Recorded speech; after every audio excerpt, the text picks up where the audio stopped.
नमस्कार, मैं Gopal Dude RTC upcoming NTC leader आप लोगों से बात करना चाहता हूं। दोस्तों, जीवन में आज पैसे की सिवा कुछ नहीं है और पैसा बहुत इम्पोर्टेंट होता है। और पैसे कमाने के तो बहुत सारे रास्ते हैं, लेकिन मेरे हिसाब से 4 रास्ते सबसे मेन हैं। एक तो जॉब कर लो, या फिर छोटा मोटा व्यवसाय कर लो, या फिर नेटवर्क मार्केटिंग कर लो, या फिर खेती कर लो, या फिर एक बहुत बड़ी इंडस्ट्री बना लो। इस प्रकार से हम लोग काम कर सकते हैं। लेकिन आज के डेट में दोस्तों देखिए, मैं बताना चाहूँगा कि जितना बड़ा काम, जब बड़ा काम चाहिए तो आपके पास नेटवर्क होना ज़रूरी होता है। आप अकेला इंसान कितना काम कर सकता है?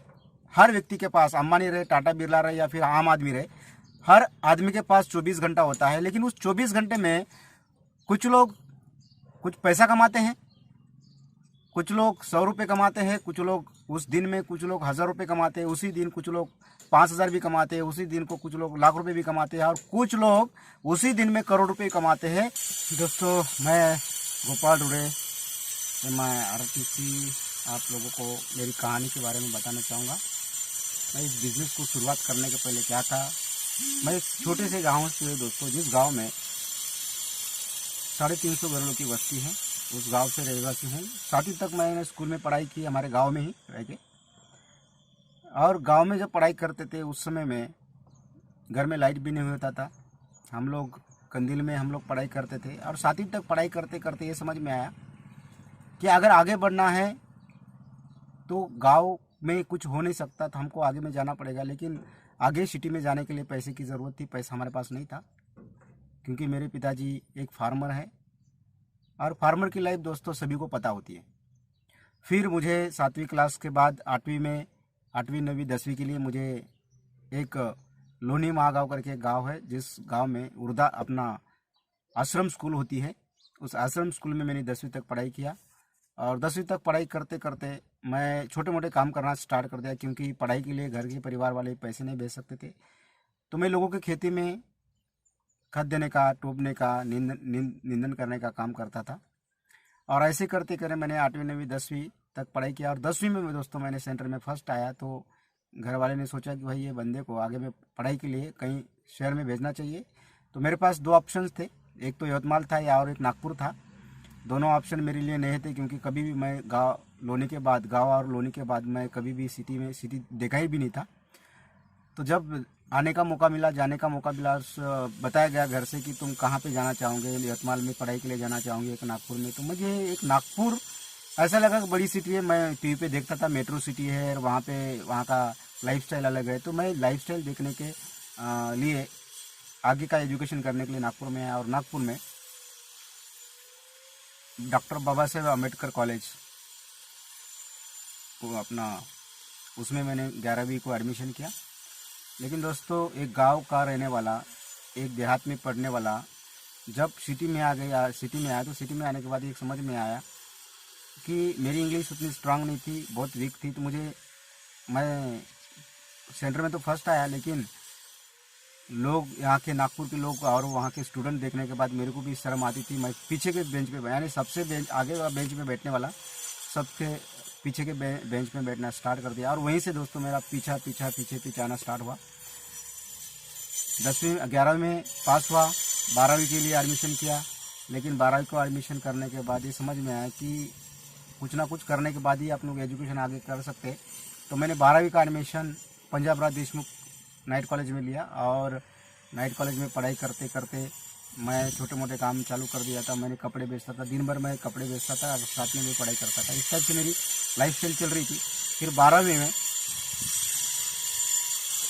होने के बाद फिर आगे का एजुकेशन के लिए मैंने लॉ कॉलेज में एडमिशन लिया। और लॉ कॉलेज से एडमिशन लेके लॉ ग्रेजुएट हुआ। और उसी पीरियड में, उसी दौरान में चलते हुए लाइफ में बहुत सारी स्ट्रगल, परेशानियाँ आ रही थी।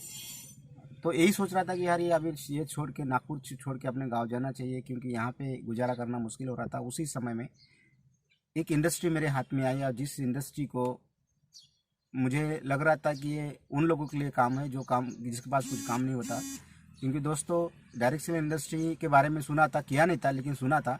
यहाँ पे लोगों के पैसे डूबते हैं, लोगों को बेवकूफ़ बनाती है कंपनी और पैसे लेके भाग जाती है। तो मेरे माइंड में ऐसे ही चल रहा था। लेकिन एक व्यक्ति ने मुझे बताया कि डायरेक्ट सेलिंग इंडस्ट्री में आप कम पैसे में यानी बिना पैसे लगाए आप अमीर बन सकते हैं दोस्तों। लेकिन भरोसा नहीं हुआ, और एक दिन मैंने भरोसा करने के चक्कर में मैं एक सेमिनार में जा पहुंचा, और सेमिनार में जाने के बाद समझ में आया कि वहाँ पे लोग पैसे कमा रहे हैं। और उसी दिन मैंने दोस्तों एक डिसीजन लिया कि चलो अपन करके देखते हैं। लेकिन दोस्तों ये बिज़नेस करने के लिए पैसे चाहिए था, प्रोडक्ट लेने खरीदी करना पड़ता, क्योंकि कोई भी चीज़ बिना पैसे का चलता नहीं है। मेरे को समझ में आया, भला ही लोग बोलते हैं कि भाई नेटवर्क मार्केटिंग बिना पैसे का धंधा होता है, लेकिन दोस्तों जब तक कोई प्रोडक्ट हम लोग खरीदते नहीं, यूज़ करते नहीं है, तब तक तो प्रोडक्ट के बारे में हम लोग जानकारी नहीं दे सकते। और मिडिल क्लास व्यक्ति का एक रहता है कि भाई मैं फंस गया तो चलता, लेकिन मेरे साथ में दूसरे लोग नहीं फंसना चाहिए। वो उद्देश्य से मैंने भी सोचता था कि यार लोगों का नुकसान नहीं होना चाहिए।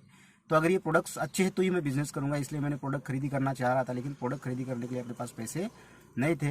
तो उस टाइम मैं बहुत सारे लोगों से पैसे के बारे में बताया कि भाई मेरे को पैसे की मदद चाहिए, 10,000 रुपये चाहिए, मुझे बिज़नेस करना है।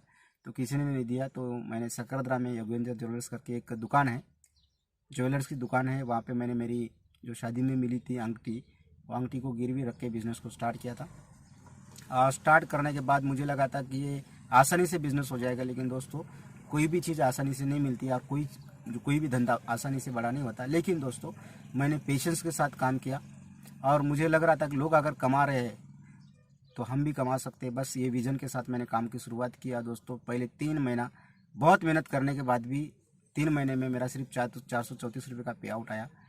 और उस दिन लगा दोस्तों की इंडस्ट्री में भला ही मुझे 434 रुपये का पहला पेमेंट आया, लेकिन भरोसा ये बैठा कि ये इंडस्ट्री में पैसा आता है, जितना मेहनत अपन करेंगे उतना अपने को पैसा आ सकता है दोस्तों। फिर वहाँ से मैंने एक डिसीजन लिया कि ये फुल टाइम अपन करेंगे इसको। और उस टाइम दोस्तों मेरे पास एक यामाहा की एक गाड़ी थी, जिसकी गाड़ी की पीछे के जितने भी टप्पर थे पूरे टूटे हुए थे, जिसको आप लोग मैं वो तार से बांध के चलाता था। तो ऐसी सिचुएशन में ये बिज़नेस को आया, और बिज़नेस करते पेट्रोल डालने के लिए भी पैसे नहीं है। और जिनके पास मैं बिज़नेस के बारे में बताता था तो वो लोग हंसते थे। हंसने का कारण एक ही था, क्योंकि मैं लाखों करोड़ की बात उसको बताता था, क्योंकि मैंने सुना था। और जब मैं लोगों के पास जाता था और लाखों करोड़ की बात करता था, वो मेरी गाड़ी को देख के, क्योंकि मेरी गाड़ी की हालत ऐसी थी कि पूरा टूटा था, पीछे का भी पूरा पिछवाड़ा भी टूटा था। और ऐसी सिचुएशन में जब मैं उसको किक मारता था तो कम से कम 25 बार किक मारने के बाद वो स्टार्ट होती थी।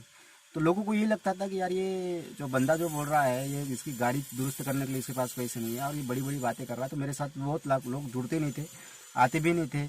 लेकिन मैंने पेशेंस रखा, मैं सुनता था कि यार जो भी लोग अमीर बने हैं, बड़े बने हैं, तो सबसे पहले उसको तकलीफ झेलना पड़ता है। तो मैं भी बोला कि मेरे को अमीर बनना है तो मेरे को तकलीफ को झेलना पड़ेगा, आसानी से कुछ मिलने वाला नहीं दोस्तों। मैं करते गया और काम करते करते मैंने टारगेट लिया कि मेरी पहली कार होना चाहिए। तो दोस्तों मैंने इस बिज़नेस से 1.5 साल के अंदर में एक स्विफ्ट डिज़ायर कार परचेस किया।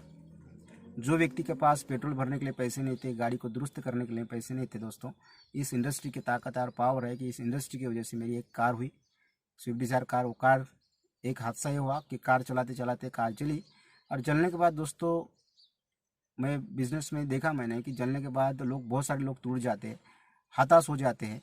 लेकिन दोस्तों मुझे हताश नहीं होना था, क्योंकि मुझे पता था जिस बिज़नेस से मेरी कार आई है ना, तो उसी बिजनेस से दूसरी कार आ सकती है। तो दोस्तों जिस कार में आज मैं बैठा हूँ वो मेरा विटारा ब्रेजा कार है। ये बिज़नेस से मेरी सेकंड कार है दोस्तों।